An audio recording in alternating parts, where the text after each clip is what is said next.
Well,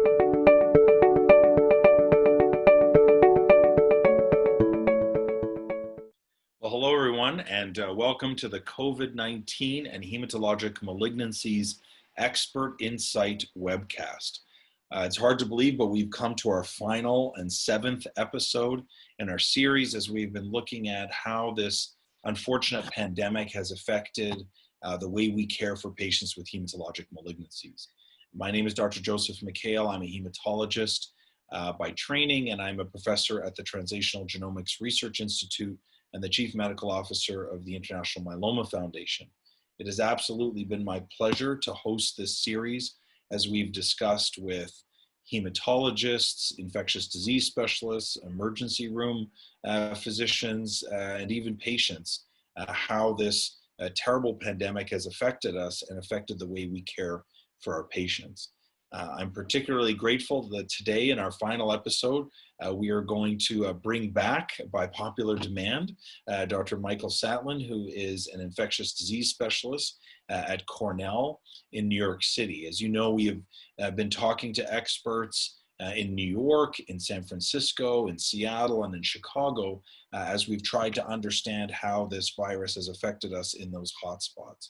We're delighted that this series has been CME accredited. So if you wish to receive CME credit, please follow the instructions that are there for you on the screen. We've had support for this, and we're very grateful for those who have supported this program, and particularly thankful for Imedex and their team for putting this all together. Well, let's dive right in. As I mentioned, Dr. Satlin is with us today. It's a delight to see him. It looks like you're in like a college dorm or something there, my friend, but I think you got absconded to have to go to your children's bedroom. Is that what I understand? Yeah, it's a busy time here in a 2-bedroom apartment in New York City, so with homeschooling and all finishing up. Yeah, well, we're glad nonetheless We'll that make you're it work. Yeah, we're glad that you're able to join us. Here we are, hard to believe now in the middle of June. It's been really 4 full months of all that's been happening. And one of the reasons why we've asked you to come back, Dr. Satlin, is there's really just been so much progress in our understanding of this condition and understanding of how it affects our patients. And over these next 50 minutes or so, I'd like us to talk a bit about your perspective, because you have such a unique perspective, not only being an infectious disease specialist, but also being very closely connected to the hematologic malignancies group at Cornell. And so really, I think you're one of the few people that really have a unique perspective to bring to us today. So thanks very much for joining us. No, it's my pleasure. So let's dive right in. What sort of major lessons have we learned from an infectious disease standpoint over these last few months? So I think the biggest thing that we've learned since when I was last on is we've had a lot of clinical trials data come out about treatment. And unfortunately, when we had our surge in New York City, we didn't really have any of these trials to guide us. But obviously there are many areas of the country where cases are increasing, and I think these are important lessons. And so we could start off with some therapies that are very promising and have some clinical data now to support them. The first is the antiviral remdesivir, and so this. The NIH did a large study of about 1,000 patients, randomized them to remdesivir or placebo. It was placebo controlled, and showed essentially that people got better 4 to 5 days earlier, and there was about a 4 to 5% absolute mortality difference that was trending towards statistical significance with remdesivir compared to placebo. And so really that was the first intervention that in a randomized placebo controlled trial that showed benefit for this disease. And I think it's important, if you look at the subgroups of who benefited the most, it was the patients who were on oxygen, but who were not, requiring mechanical ventilation of any sort. And that sort of makes sense, I think, with what we think of that, with this disease, that, antivirals, when they work, would work earlier in the course of the disease. Now, remdesivir, although these results are promising, and I think it's become the standard of care if it's available. Remember, it's an IV medicine. can't really be given as an outpatient, and we really don't have any good outpatient drugs. So that's still a huge hole in our armamentarium, and it's not perfect. I mean, the effects were modest. So I think I've heard it was the single, not a home run, but we'll take the single. So obviously you can't stop there because that's not a panacea, but it's very helpful. I think the recent trial that's generated a lot of press is from the UK, from the Oxford group through the NHS, and that was of dexamethasone. Now, and essentially in this large trial, they found that the patients they gave 6 milligrams daily for 10 days of dexamethasone, that among those who were on a ventilator and among those who were requiring significant oxygen support, that it lowered mortality. Now, unfortunately, we don't have a lot of data from that other than a press release. And so people are going to have different comfort levels about acting on a press release. But certainly those data are very encouraging. And it's sort of the opposite end of the spectrum. If the antivirals help earlier in the course of the disease, it might make sense that the anti-inflammatory medicines such as steroids, which is our most broadly potent anti-inflammatory medicine, might help later in the disease. So it does sort of fit, I think, our model of how we think about the effects mediated directly by the virus, which may occur earlier in the disease, versus the patients who are on a ventilator, where we think much of the cytokine storm that we think might be related to more an exuberant inflammatory response. So I think those are two positives. And I think that's particularly helpful, if I can interrupt you for a moment, Yeah. because, I mean, look, I'm a myeloma doctor. I mean, I give dexamethasone out like candy to my patients. And I don't mean to say that, facetiously, but, we typically have our patients on 20 or 40 milligrams of dex weekly in most of our regimens. And so for you to clarify the difference between the sort of, if you will, earlier treatment, the more antiviral treatment, as opposed to, supporting someone who has such an inflammatory response with dexamethasone. Because, I've even had patients saying, well, should I be taking my dexamethasone more regularly? And obviously we've been trying to dispel that, because those are patients that, as you mentioned, were significantly advanced, that the dex actually didn't seem to have an impact, albeit through a press release. I appreciate what you've said, and those patients that were not on oxygen. But so that's really helpful that you make that distinction for us. Thank you. Yeah, that's absolutely right. So, if you look at the press release, there was no benefit to people who were not on oxygen. And, unfortunately, there also been some therapies that, as we knew, some of the therapies that we actually put into randomized trials have not fared well. One of them, and I want the politics aside, but hydroxychloroquine now, there was an article published in the New England Journal about giving hydroxychloroquine very early on when people had symptoms of COVID. Okay. Not all of them we know actually had COVID, but it was a really kind of a cool design, because patients essentially were randomized through the web and then got mailed hydroxychloroquine or placebo, and it didn't seem to show any benefit to preventing progression of their disease or hospitalization. There's also a press release of the same UK group of hydroxychloroquine for sick patients, and they didn't seem to find any benefit there. So all the observational studies aside, which could be confounded, we now have 2 randomized trials sort of on opposite ends of the spectrum that don't seem to show any benefit to it. So I think that's kind of fallen out of favor as a treatment, whereas as of a month and a half ago, we were still giving hydroxychloroquine relatively routinely. Yeah, no, and as we've been discussing with others, and I've been discussing with many of my colleagues across the country, that's exactly been the same trend, that when there was maybe this preliminary evidence, it was felt to maybe not be as high risk, and therefore was given a bit more liberally. Now, I don't know of any center that's routinely doing that. There are still a few open trials, as I understand it, where it's being given, and I think in the context of trial, that's appropriate. But I think you pretty well closed the door on hydroxychloroquine, which I think has been good. Oh, Jan, the only other group that I think we have a little bit of data on, mostly in press release, is the IL-6 inhibitors. And we now have press releases from tocilizumab and serolumab, and essentially both of those studies have been negative. May there be select groups of patients who could benefit? It's possible, but I would say that those therapies have been disappointing so far, at least with the data we received. I know that was a common therapy that was considered in patients. And I think outside of a trial probably isn't something to give routinely. Yeah, my center was involved with one of those TOSI trials, and similarly didn't really seem to have much of an effect. Obviously, we'll have to wait for more mature data. And then I know that there's still some ongoing convalescent plasma studies as well. Although the sense I'm getting early on is that if there may be a benefit, it doesn't seem to be very dramatic. It does not seem to be the sort of the initial cure-all that people thought it might be. Yeah, I think the jury's still out a little bit. We did have a published trial from China that was published in JAMA recently. It was a relatively small study, so it was only around 50 patients in each arm.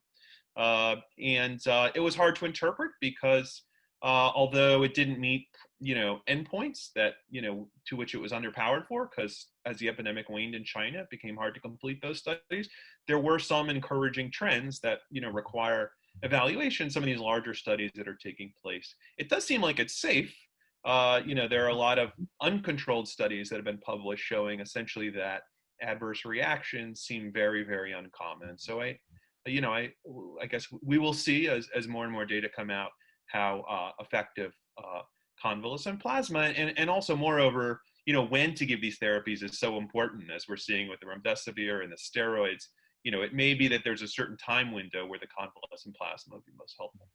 Great. Well, that's I'll put a great summary of a lot of data and a lot of complexity. I appreciate it. Turning to the cancer patient and maybe specifically the heme malignancy patient, have we learned anything more about susceptibility? Now, I know susceptibility is tricky because you can look at it like you've been saying all along. This disease has such a wide confidence interval, as it were. People can be mildly ill with it, and people get very sick. That sometimes we look at risk factors, they can be different at either extreme. We can have risk factors for people obtaining, contracting the virus, and then those who get it to the point that they require, oxygen or hospitalization, where obviously comorbidities have a greater interplay. But, we all see our patients every week or every day and talk to them about their potential risk. Have we learned anything more about how susceptible cancer patients are to getting this? And if they do get it, what may happen to their outcomes? Yeah, that's a great question. And I think it's still a little bit premature to say. If you look at large cohorts, it's still, the oncology population is still a relatively small minority compared to what these hospitals might see for other diseases. And so it still seems like obesity, hypertension, diabetes, increased age are the dominant risk factors. I think it's hard to say if having cancer, being on immunosuppressive therapies, is a risk factor. There have been some papers, though, that have looked at outcomes of patients who are sick enough to be hospitalized with COVID and had cancer compared to patients without cancer. And it seems pretty consistently that risk factors for preterm dying or being on a ventilator do seem to be higher in people with cancer compared to people without cancer. But remember, those are only among the patients who are sick enough to present to the medical system or the hospital. So I think I would say the jury is still out, and certainly, we all of us have seen many patients with cancer get really sick from this disease, just as we've seen many patients without cancer get really sick from this disease. So obviously something we need to take incredibly seriously, and as we think about how to best care for our patients. Yeah, no, absolutely. I mean, I couldn't agree with you more. I mean, I sadly see now even, people that don't have cancer that sort of almost feel like they're immune to it and can go out and do everything. I mean, I think all of the recommendations that your societies and the CDC and so many others have been providing to us are so critical.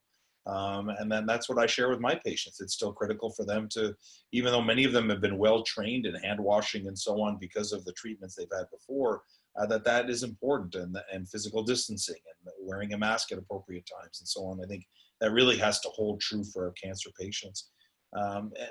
Tell me a little bit more about your take on testing right now in terms of how it's being incorporated. Let's narrow it a bit, how it's being incorporated into the care of the hematologic malignancies patient. At your center, are you testing routinely, or are you testing anyone who receives chemo, or maybe only those who are getting a bone marrow transplant? How is that playing out with you now that you've had so much experience with this? Good question. So we're testing anyone who is going to undergo any sort of procedure or chemotherapy or be hospitalized. They all get tested. So, they get tested in the clinic if they're coming in for chemo. Obviously, any hospitalized patient gets tested, but people coming into the clinic for chemo get tested. People going for any sort of procedure, endoscopy, bronchoscopy, they all get tested. How do you test them, by the way? Is this a Uh, nasopharyngeal it's still, swab? sorry, yes, still by nasopharyngeal swab, because the immediate concern is, are they infected and could they infect other people? And so the best way to test for that is still through the nasopharyngeal swab, which is a pretty good test. Unlike all tests, it's not perfect, but I think the ones that if there are cases that we miss, it's likely that those patients have a low viral load, which is why it's probably around the threshold of detection. So probably not a high risk patient for being kind of one of these super spreaders or people that spread the virus in a lot of different patients. We are doing a lot more serology tests as well, and not, I think, because we know exactly that it's going to tell the patient that they can do something different, because we still don't know, particularly in this population, whether having a positive IgG antibody confers immunity from reinfection. And although we think that it probably does to some degree, we also don't know how long that immunity lasts for. But I think the other question that I think I've been interested in is, we know that the general population, almost everybody develops the positive IgG by about somewhere between 14 to 21 days after symptom onset, almost 100% of the time. But does that apply in patients with hematologic malignancies, people who receive rituximab? We've converted, for example, for CMV and the like, to PCR-based testing, partly because we know that, looking for IgM, isn't the best way to go. I think this is a really important question that we still need to answer: is, do patients with heme malignancies, particularly certain types of patients, be they myeloma patients, patients who've received rituximab, do 100% of them mount to serologic response at 21 days? Is it delayed? And what are the implications of people who actually we know have the virus, they tested positive by PCR, but don't seem to mount the antibody response by 30 days. We've had these anecdotal cases, but I think it's really important to study this systematically. So I think that's something for our field. It's always been a big issue with us, of course, especially in the transplant world, right? We typically re-immunize patients after a transplant and have a strategy, although there's always been controversy within our communities around this.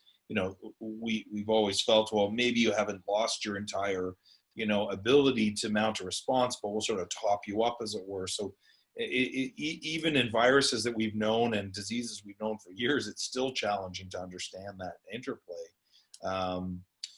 So I think hopefully with the accumulation of the information, centers like yourself that have seen so many patients will be able to educate us with time. And of course, I'm also hoping with time that we will have a vaccine ultimately that will, facilitate the general public, as well as particularly our patients that are particularly immune. It's amazing how time is going really quickly. But before we go, I wanted to sort of conclude by asking you the question I love to ask almost everybody we interview, which is, if I can get you to get your crystal ball out for a moment and try to look into the future. How do you see things playing out now? Do you see that there are certain things now that are going to change in our practice eternally? Do you think this is just still going to be in a period of transition for a while, and then we're going to kind of go back to the way it was? I mean, from an ID perspective, for those hematologists and oncologists listening today, it'd be helpful to see what you may think is going to influence the future and how things are going to happen in the future, knowing that, of course, you can't be perfectly prophetic. Sure, of course. I think obviously we've changed a lot of the ways we care for our patients. I think some of that will change and revert towards the pre-COVID era, but I'm not sure everything will. I obviously think we'll see a lot more telehealth visits,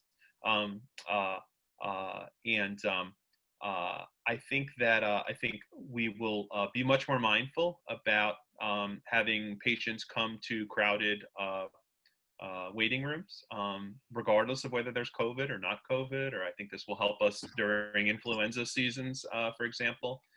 So I think there's a lot of kind of practices that will change as far as how we deliver care.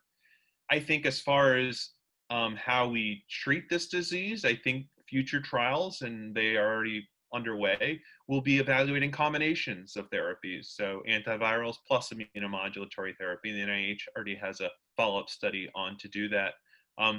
Obviously, we all are very hopeful that we will have a safe and effective vaccine, which obviously would be the biggest advance.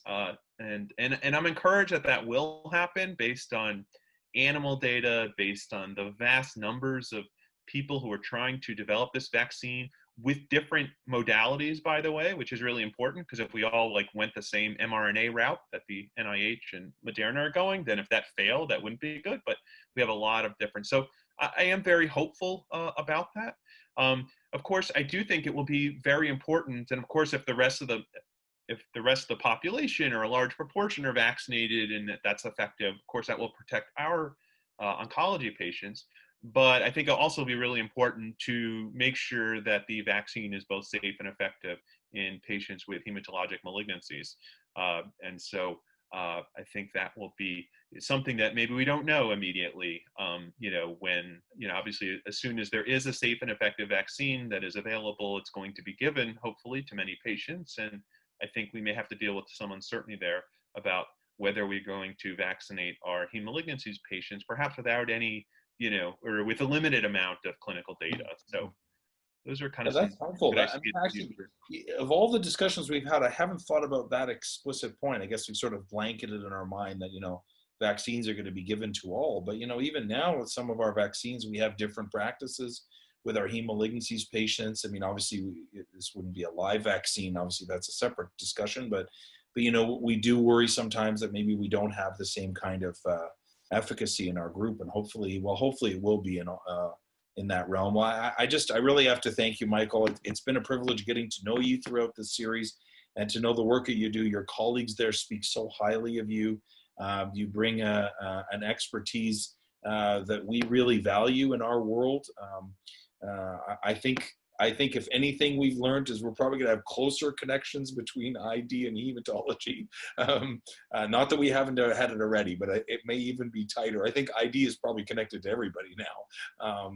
And so we appreciate your input today. It's been a real privilege to have you. And I'd like to thank the audience for listening in. It's hard to believe we've come to the end of our 7-part series, but I want to thank Imedex for putting this together, to have the insight and the foresight to think through how we could do this in a way that would provide CME credit and hopefully be practical and also be a little bit entertaining as we go through to understand what it's like to go through this together, to have a sense of camaraderie. It's been marvelous to involve patients and others to know that we are actually all on the same team fighting this horrible disease. So thanks again for joining us on this series. You can follow the instructions on your screen as to how you can obtain credit, and also through that see all of the other panoply of things that Imedex can offer in terms of education as we try to deliver the best care to our patients. Thanks very much.